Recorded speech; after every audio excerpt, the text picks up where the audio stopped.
I was born Naomi Marie Blackwood, became Naomi Canton when I married Nicholas in 1981, and remained that person until 3 weeks ago, the day after we buried him. I am 68 years old, with arthritic hands that still remember how to bake the sourdough bread my son Brandon used to beg for on Sunday mornings, and the way my daughter Melissa's hair felt when I braided it for elementary school. I am telling you this so you understand that before everything collapsed, I was simply a mother who believed she had raised good children. Nicholas's cancer took 14 months to kill him. Pancreatic. The silent executioner that gives you just enough time to put your affairs in order, but not enough time to actually live with the knowledge. We kept it quiet at first, just between us.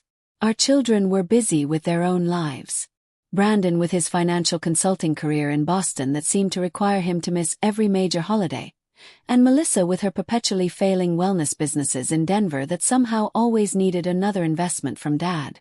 They do not need this burden yet, Nicholas had said, staring at the ceiling of our bedroom, the morphine making his words slur slightly.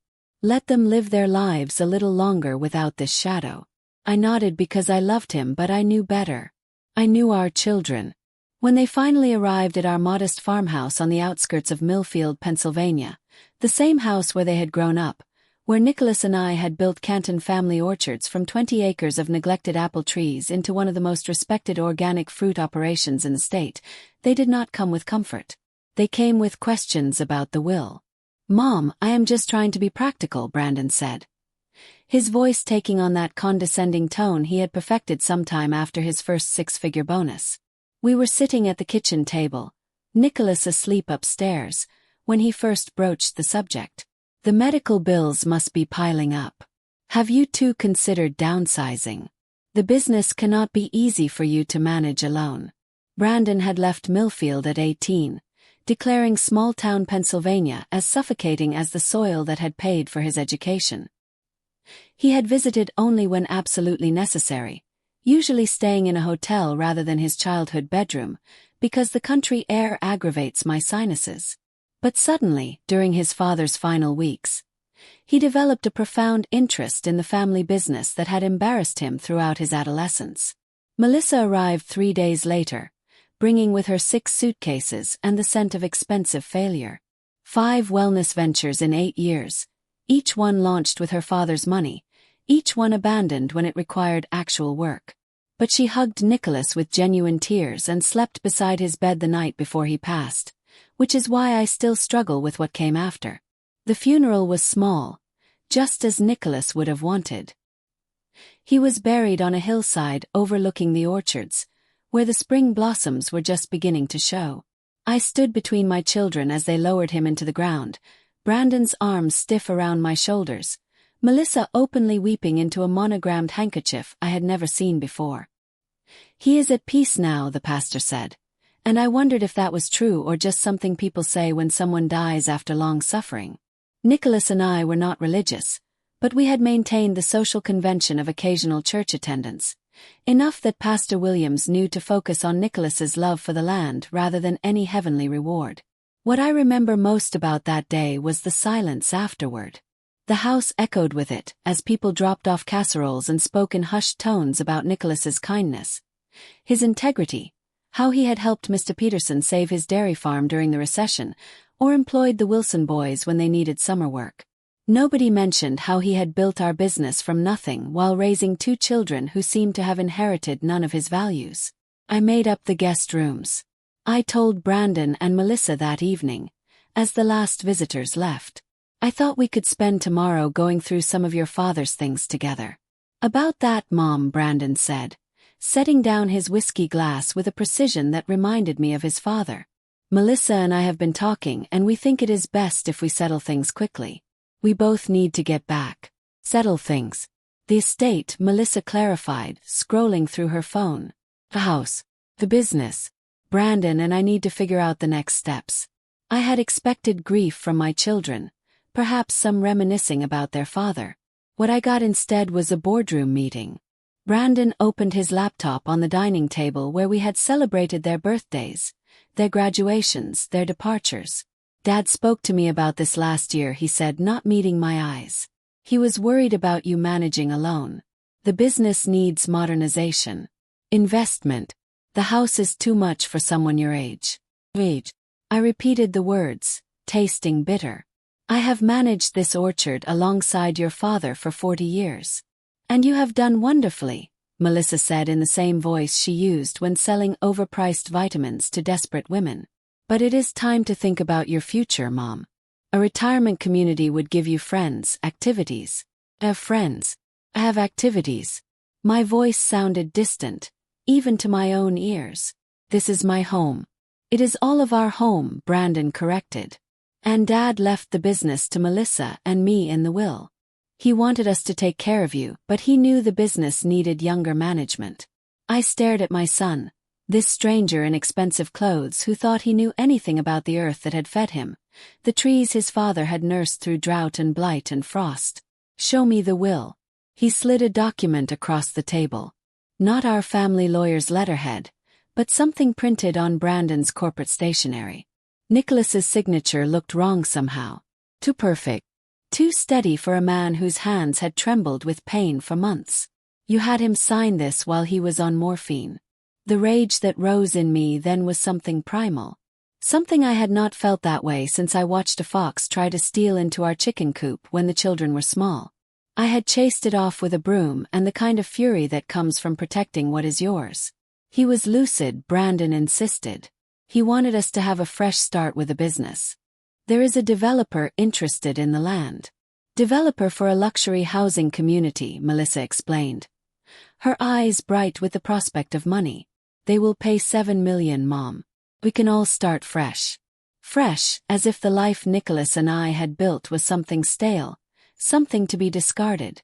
As if the legacy of Canton Family Orchards, our sustainable farming practices, our refusal to sell to the big grocery chains that would squeeze our workers, our annual donation of 10% of our crop to the local food banks, was nothing compared to the prospect of cookie-cutter homes for wealthy weekenders from Philadelphia. Your father would never sell this land for development, I said, my voice steadier than I felt. And I did not sign anything. You do not need to, Brandon explained with practiced patience. The business was in Dad's name. The house too. Pennsylvania is not a community property state. I knew then that they had planned this, not just after Nicholas fell ill, but perhaps before. How long had my son been waiting for his father to die so he could liquidate our life's work? How many times had Melissa called, not to check on Nicholas's health, but to ensure their plan was still in motion? I need time, I said, standing up. I'm going to bed. We will discuss this tomorrow. But there would be no discussion. While I lay awake in the bed I had shared with Nicholas, staring at the ceiling and listening to the familiar creaks of our old farmhouse, my children were making their final preparations. Morning came with the smell of coffee, the expensive kind Brandon had brought from Boston because our local store brand was undrinkable. I dressed slowly, my joints stiff with grief and age, and the cold knowledge of what my children had become. When I came downstairs, they were waiting with a small suitcase I did not recognize. We packed some essentials for you, Melissa said brightly. Brandon and I thought we would drive you to look at Sunny Pines today. It is a beautiful retirement community just 2 hours from here. I am not going to any retirement community, I replied, pouring myself coffee. This is my home. Mom, be reasonable, Brandon said. Paperwork is done. We close with the developers next week. You cannot stay here. I looked at my son then, really looked at him, and saw nothing of Nicholas in his face. Nothing of the boy who had once followed his father through the orchard at dawn, asking endless questions about pollination and pruning. Nothing but a stranger who saw me as an inconvenience to be managed. I need my medication from the bathroom, I said quietly, and I would like to take some photos. Sure, Mom, Melissa agreed, relief evident in her voice. Take whatever personal items you want. We can send the rest later. I moved through my home one last time, touching the worn banister Nicholas had sanded and revarnished every 5 years. The quilt my grandmother had made that draped across our bed. The window seat where I had read stories to my children on rainy afternoons.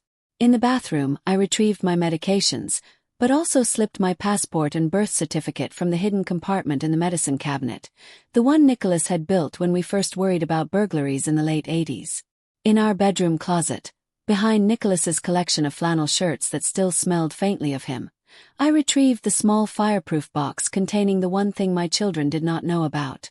When I came downstairs, my purse heavier but my heart somehow lighter with resolve, Brandon was checking his watch. "Ready?" he asked. Not really a question. I nodded, allowing Melissa to take my arm as if I were already the infirm old woman they wanted me to be.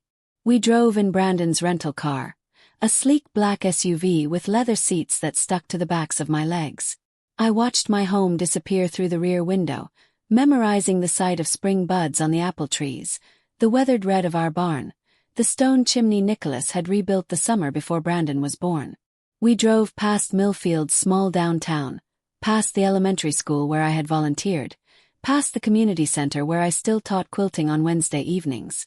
But instead of continuing on the highway toward the larger towns where retirement communities clustered, Brandon turned onto County Road 27, a rural route that cut through farmland before eventually connecting to the interstate. 20 minutes later, he pulled onto the shoulder beside an empty field. The engine idled as he turned to look at me. "This is where you get off, Mom," he said, his voice eerily calm. "The house and business are mine now." Melissa at least had the decency to look confused. "Brandon, what are you doing?" "What we discussed," he snapped. "Mom is not going to make this easy. She will contest the will, make scenes, embarrass us with a developer. This is cleaner. But she has her medication, some clothes. There is a gas station about 5 minutes up. She can call one of her quilting friends." He reached across me to open my door. "Get out, Mom." I looked at my son, searching for any sign of the child I had loved, and found nothing. Then I turned to my daughter, whose wide eyes darted between us, her mouth opening and closing like a fish. "Melissa," I asked, but I already knew she would go along with him. She always had. "I'm sorry, Mom," she whispered. "It is just, we need this money. Have debts." I nodded once, gathered my purse and the small suitcase they had packed, and stepped out onto the gravel shoulder. The spring air was cool, scented with fresh earth and the promise of rain later. I stood there clutching my bag as Brandon drove away without looking back. Melissa's pale face visible through the rear window until they crested a hill and disappeared. No phone. No money. Or so they thought. Just my name and what they did not know I still owned. And that is when I realized I was not alone. I was free. Free from pretending these people deserved my love simply because I had given them life. Free from the weight of maternal obligation to children who saw me as nothing but an obstacle. I started walking, not toward the gas station Brandon had mentioned, but toward a future they could not imagine. In my purse was my passport, my medication, and a deed. The original deed to 20 acres of land in my maiden name, purchased before I married Nicholas, before Canton Family Orchards expanded. The most profitable 20 acres, as it happened, which included water rights that any developer would need. My children thought they had left me with nothing. They were about to learn how wrong they were. The walk to town took nearly 2 hours. My shoes, sensible flats I had worn for my husband's funeral, were not made for country roads. By the time I reached Miller's Gas and Grocery at the edge of Millfield, my feet were blistered and the afternoon sun had burned my neck. I did not care.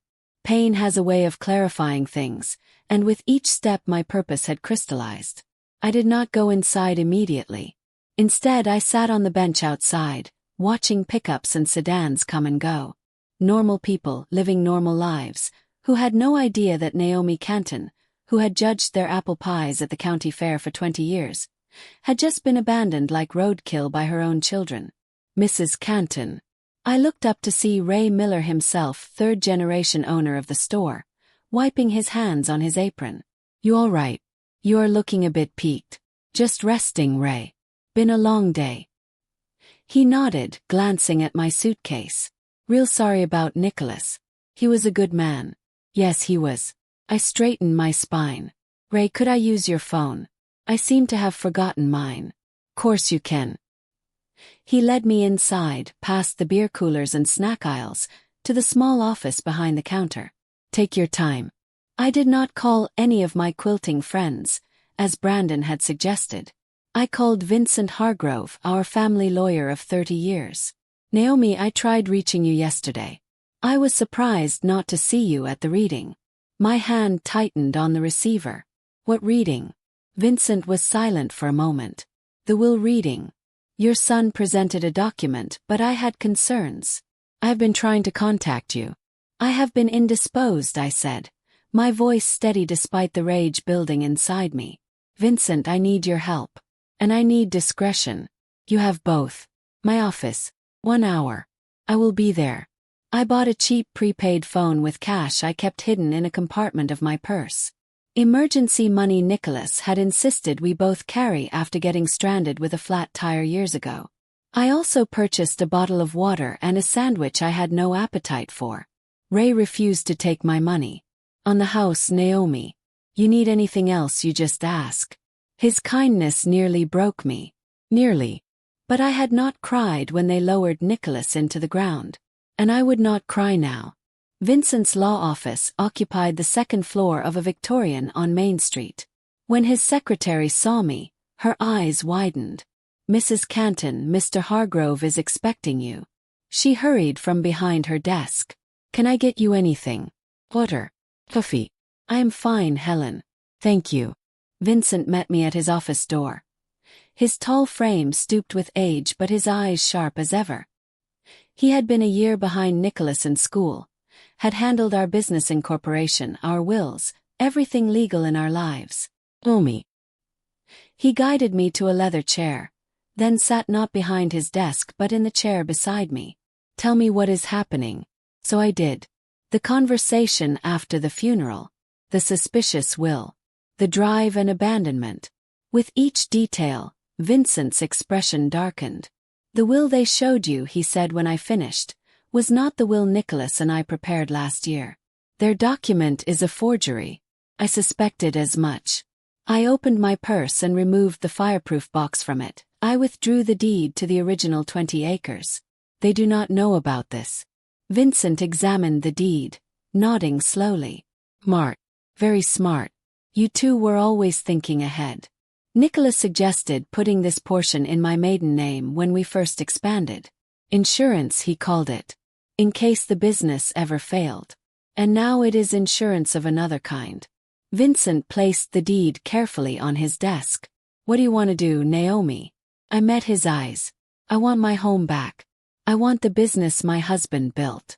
And I want my children to understand exactly what they have done. Vincent did not flinch at the coldness in my voice. Instead, he nodded. Let us start with a place for you to stay tonight. My sister's B&B has a vacancy. Tomorrow we will begin the legal work. Well, I shook my head. I need to move faster than that. The developer is closing next week. Understanding dawned in Vincent's eyes. You are not planning to just go through the courts. Courts are for people with time, Vincent. Have a better idea. That night, in the floral-papered comfort of Rose Hill bed and breakfast, I made my first call. Not to my children. They could wonder where I was, whether I had reached town or collapsed on the roadside. My call was to Harold Winters, the regional manager of Pennsylvania Trust Bank, where Canton Family Orchards had done business for decades. Mrs. Canton, I am so sorry about your husband. Thank you, Harold. I am calling because I have discovered some concerning transactions, and I need your help to protect what is left of our business. My second call was to Martin Adams, the agricultural extension agent who had worked with us for 15 years. Naomi, I was at the funeral but did not get to speak with you. I know, Martin. It has been chaotic. Listen, I need information about a potential development on farmland in the county. My third call was to Sophia Delaney, editor of the Millfield Gazette and Nicholas's second cousin. Ellie, how are you holding up? I've been worried. I am managing Sophia, but I think there is a story you might be interested in. About developers, protected agricultural land, and inheritance fraud. By midnight, I had made 7 calls, each one a strand in the web I was weaving.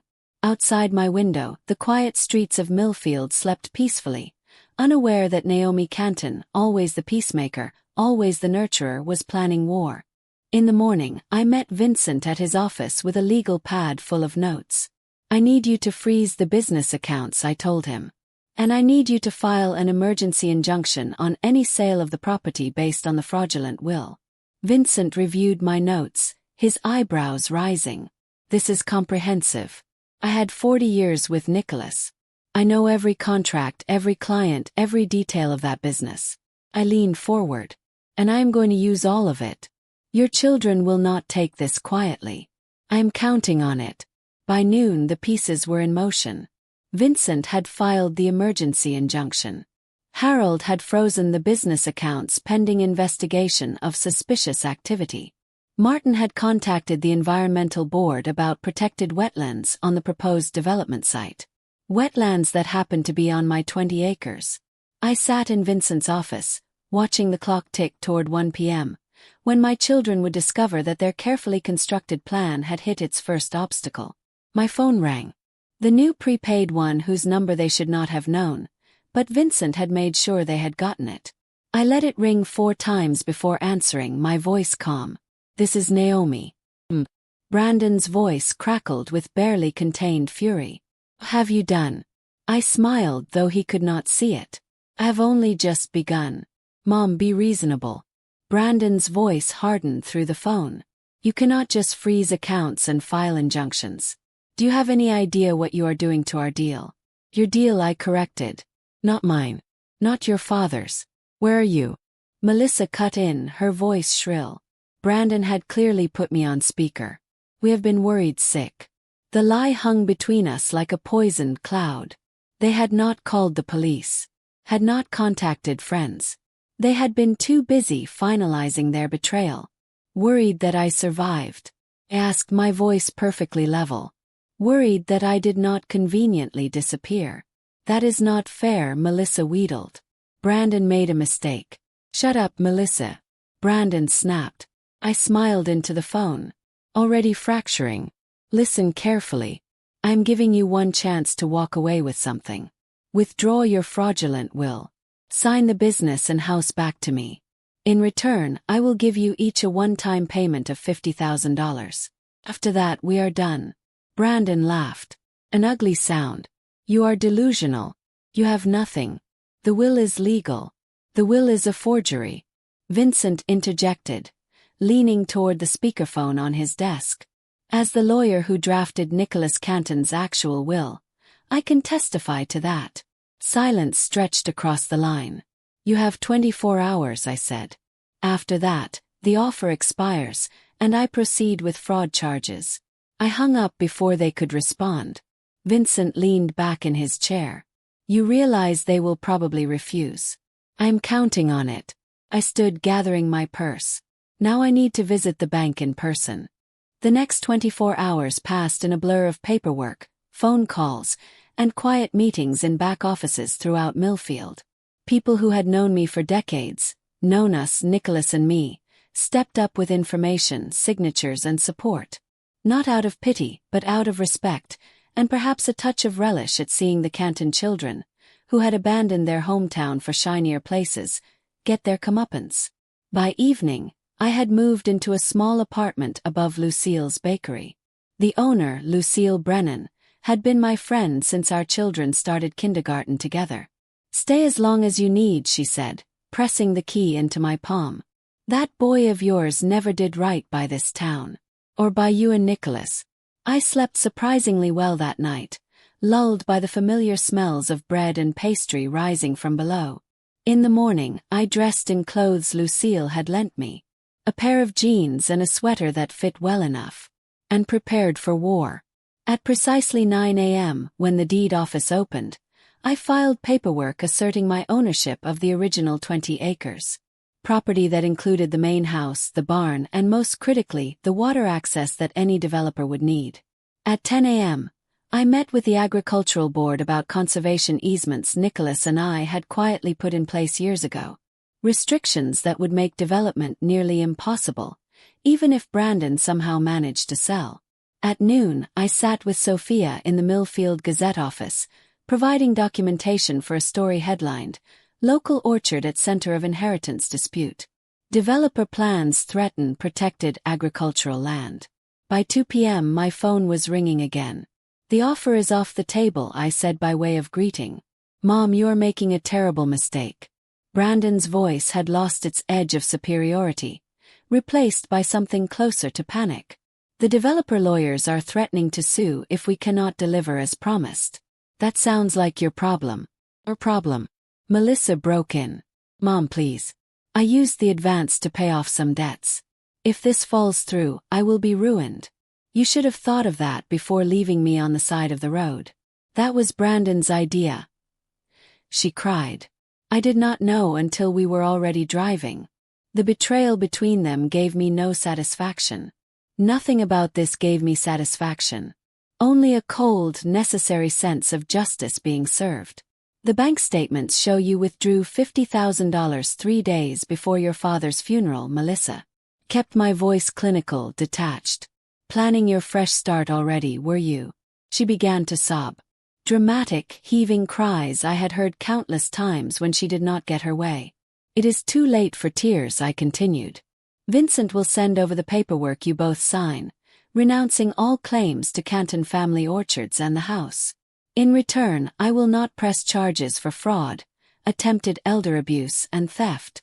And the $50,000? Brandon asked, his businessman's mind still calculating. That offer expired, I replied. You get to stay out of jail. That is all. I hung up, sat down the phone, and stared out the window of Vincent's office at the town where I had spent my entire adult life. Across the street, the farmers' market was setting up just as it did every Thursday. People moved about their business, greeting neighbors, examining produce, living normal lives where children did not abandon mothers on roadsides. They will fight, Vincent said, setting a cup of tea beside me. Let them. I did not touch the tea. I have one more call to make. I dialed a number I had memorized decades ago but rarely used. Robert, it is Naomi Canton. I think it is time I called in that favor. Robert Wilson had been Nicholas's roommate at Penn State before either of them met me. They had remained friends even after Robert moved to Philadelphia to start what would become one of the largest real estate law firms in the state. 30 years ago, Nicholas had loaned Robert money when his first firm collapsed. Money that helped rebuild a practice now known for destroying predatory developers. Naomi. His voice was warm with recognition. I have been meaning to call since I heard about Nicholas. I'm so sorry. Thank you, Robert. I need your help with a situation. I explained everything. The forgery. The abandonment. The developer. Robert listened without interruption, and when I finished, the silence stretched so long I thought we had been disconnected. I will be in Millfield tomorrow morning, he finally said. His voice tight with controlled anger. These developers, Platinum Acres. They have been on our radar. Naomi, what they are planning violates at least 6 environmental regulations. We have been looking for a way to stop them. And now you have one. I could hear him shuffling papers. Do not sign anything before I get there. And Naomi, I am sorry about your children. I stopped having children 3 days ago, I replied. Now I just have adversaries. That night, I sat in Lucille's kitchen as she closed the bakery, drinking tea and watching her prepare dough for the morning. You should try to eat something, she said, nodding toward the sandwich she had made me. You need your strength. I am not hungry. I had not had an appetite since Nicholas died. Food was fuel now, nothing more. Heard Melissa is staying at the Millfield Inn, Lucille said, kneading with practiced movements. Brandon is still at the house. People are talking. Let them talk. The small-town grapevine had always annoyed my children, but now it served me. Every move they made, I knew about it within hours. Sophie's article runs tomorrow, Lucille continued. Front page.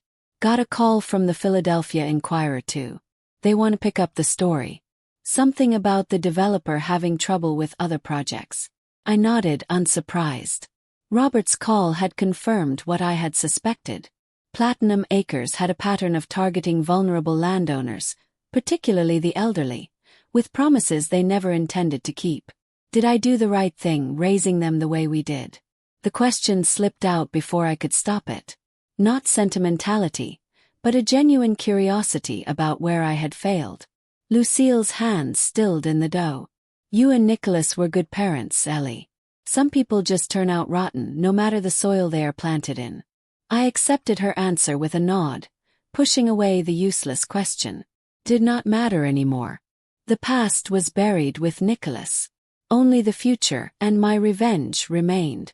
Morning brought Robert Wilson, impeccably dressed in a suit that probably cost more than 3 months of Canton Orchard profits, striding into Vincent's office with 2 associates trailing behind him. "Omi." He embraced me briefly, then immediately turned to business. "We have filed injunctions against Platinum Acres in 3 counties already. Now we add yours to the list." For the next 2 hours I watched a master at work. Robert did not just understand law. He wielded it like a scalpel, precise and devastating. By noon, he had drafted documents that would not only block the sale, but potentially trigger a state investigation into the developer. "Your children's signatures," he said, sliding papers across Vincent's desk. "We need them to officially renounce their claims based on the fraudulent will." "Vincent says they are refusing." "They will sign," I said with certainty. "They just need the proper motivation." I pulled out my phone and made another call.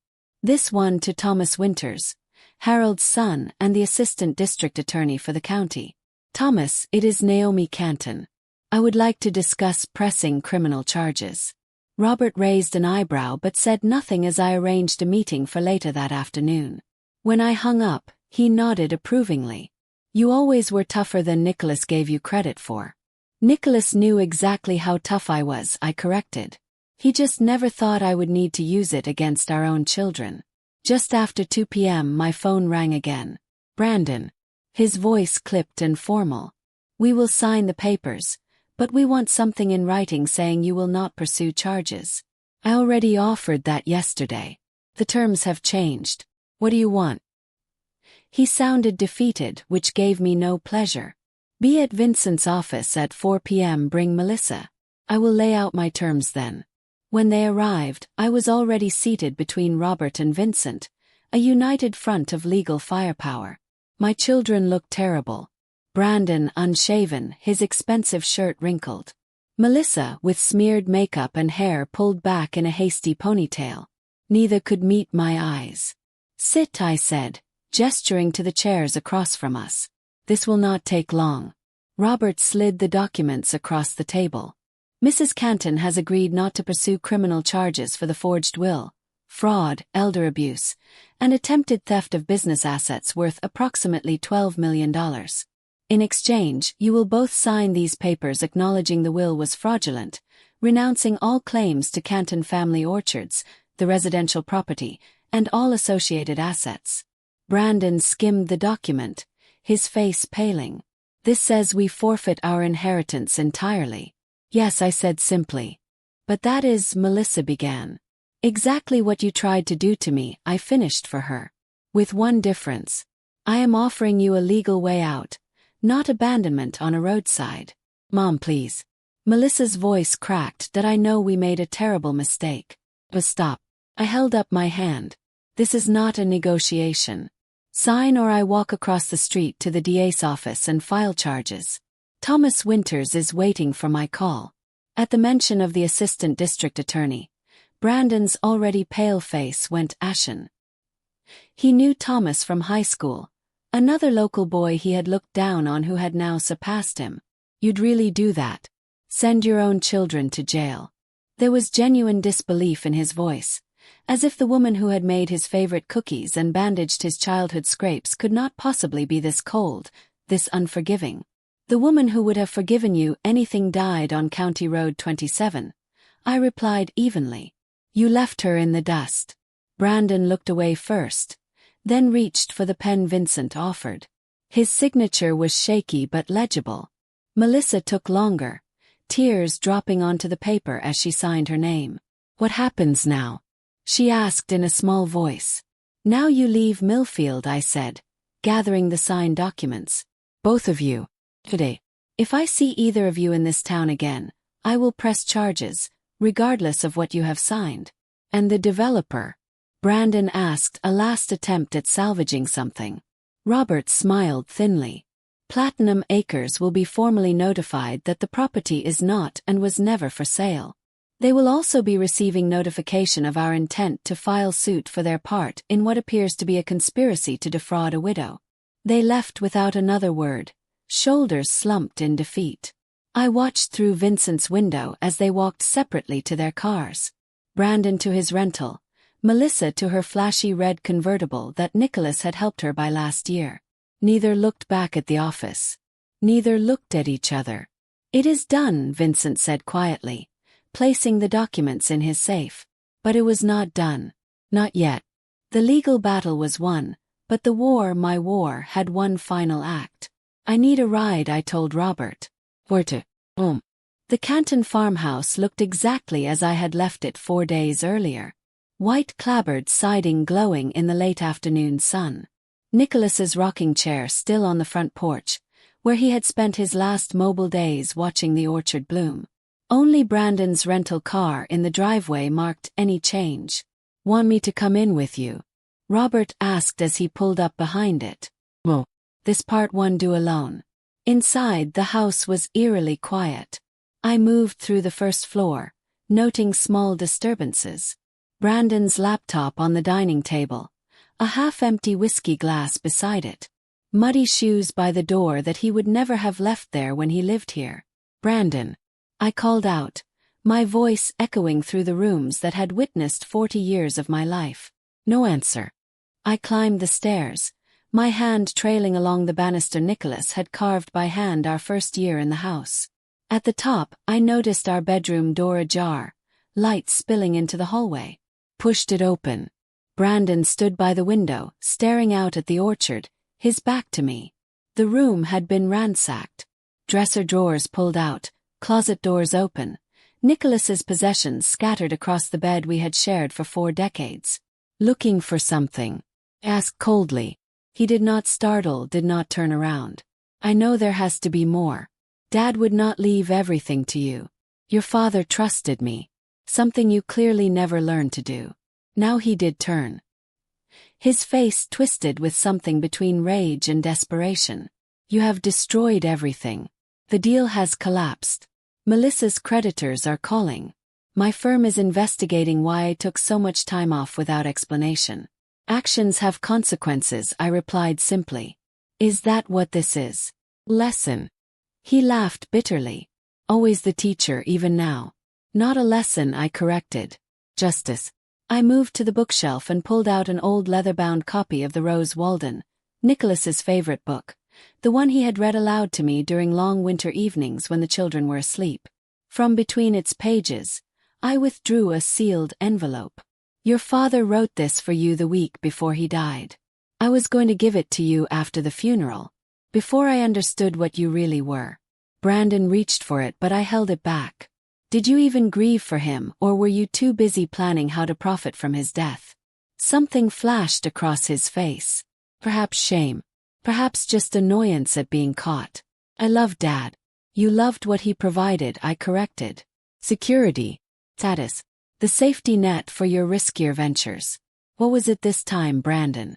Another bad investment. Gambling debts." His silence was answer enough. "Your father built something that would have sustained generations, if you had had the patience to nurture it." I placed the envelope on the dresser. "Instead you tried to sell it for quick cash. The orchard business is dying," he snapped.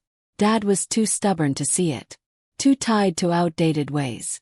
The development would have made you rich," I finished, "while destroying everything your father valued." "Everything I valued. You could have had a comfortable retirement. A condo in Florida. No worries. Except the worry of living with the knowledge that I had allowed my husband's legacy to be bulldozed for vacation homes." Brandon shook his head, as if I were the one being unreasonable. Even now he could not understand. "Take the letter and go," I said. "Read it or do not. But either way, this is the last time you will set foot in this house." He snatched the envelope and pushed past me without another word. I listened to his footsteps on the stairs, the slam of the front door, the engine of his rental car roaring to life. Only when the sound had faded completely did I allow myself to sit on the edge of the bed, surrounded by the wreckage of Brandon's final violation. I did not cry. I had not cried since that moment on County Road 27, when I realized my children had become strangers. Instead, I began to put the room back in order, folding Nicholas's flannel shirts that still smelled faintly of him, gathering scattered photographs, restoring order to the chaos my son had left behind. As darkness fell, I moved to the kitchen and made a cup of tea, carrying it to the front porch, where I settled into Nicholas's rocking chair. Above me, stars began to emerge in the clear spring sky. Below, the orchard stretched into darkness. The trees we had planted together now mature and strong. My phone rang. Vincent. Checking on me. I am home, I told him. Brandon is gone. And you are all right there alone. I have been alone since Nicholas died, I replied. The difference is now I know it. 3 months later, I sat in the same chair, watching the summer sun set over an orchard heavy with ripening fruit. The harvest would be good this year. Perhaps our best ever. Not that I would handle it alone. The new manager I had hired, Martin Adams's daughter Lisa, had already proven herself more than capable. My phone chimed with a text from Lucille. Front page again. Thought you would want to see. The attached image showed the Philadelphia Inquirer's business section. Platinum Acres CEO indicted in fraud scheme. The subheading mentioned Canton Family Orchards as the case that had triggered the investigation, ultimately revealing a pattern of elder exploitation spanning 3 states. I set the phone aside, feeling nothing but a quiet satisfaction. Justice, not revenge. Though perhaps they were the same thing after all. Another text arrived, this one from an unknown number. Mom, please. Has been months. Can we talk? I deleted it without replying, just as I deleted the 12 before it. Melissa had begun reaching out after the scandal broke, after her creditors took her car, her condo, everything she owned to cover debts she had accumulated expecting the windfall from the orchard sale. Brandon never contacted me at all, though Vincent heard he had been asked to resign from his firm when his connection to the fraud investigation came to light. My children were learning the hardest lesson. That some bridges, once burned, can never be rebuilt. Some betrayals cut too deep for forgiveness. As darkness settled over the orchard, I rocked gently, listening to the night sounds. Crickets chirping. A distant owl. The creak of the chair against weathered boards. In my lap lay a notebook, where I had begun sketching plans for Canton Family Orchard's future. A farm-to-table restaurant in the old barn. Educational programs for local schools. Expansion of our organic practices. Nicholas would have loved these ideas. We had discussed similar dreams before his illness consumed our conversations with treatments and pain management. I am doing it, Nicholas, I whispered to the night air. Everything we planned. Everything they tried to destroy. Tomorrow, I would meet with the lawyer handling the formation of the Nicholas Canton Agricultural Scholarship, a fund for local students pursuing sustainable farming, funded by the profits my children had tried to steal. Next week, I would host the first community harvest dinner, inviting the neighbors and friends who had rallied around me when I needed them most. And in the quiet evenings, I would sit here in Nicholas's chair, watching over the orchard we had built. The legacy that would continue without our children. Strong and enduring as the trees themselves. Not alone after all. As free. That is my story. Some of you might judge me harsh. Unforgiving. Some might call it cruelty to cut off my own flesh and blood so completely. But remember what I told you at the beginning. Betrayal from those you have carried in your heart is a wound that transforms you. It burns away sentimentality and leaves something harder, clearer in its place. My children made their choice that day on County Road 27. I made mine every day after. Do not forget to subscribe to the channel and comment where you are watching from. Maybe share what you would have done in my place. Would you have forgiven? Or would you, like me, have chosen justice instead? Either way, remember this. Some people mistake kindness for weakness, until they discover too late what strength truly looks like. And that was my story. A story of betrayal, of loss, but also of strength and clarity. Sometimes justice is not loud. Sometimes it is silent, firm, and final. I did not seek revenge. I demanded what was rightfully mine and protected the legacy of the man I loved. If this story moved you, or if it made you think about the meaning of family, betrayal, and strength, then you are not alone. Do not forget to subscribe to the channel, leave a comment telling us where you are watching from, and share your thoughts. Would you have chosen forgiveness or justice? We post stories like this every week. Real, raw, and unforgettable. Hit the notification bell so you never miss a moment. Thank you for watching.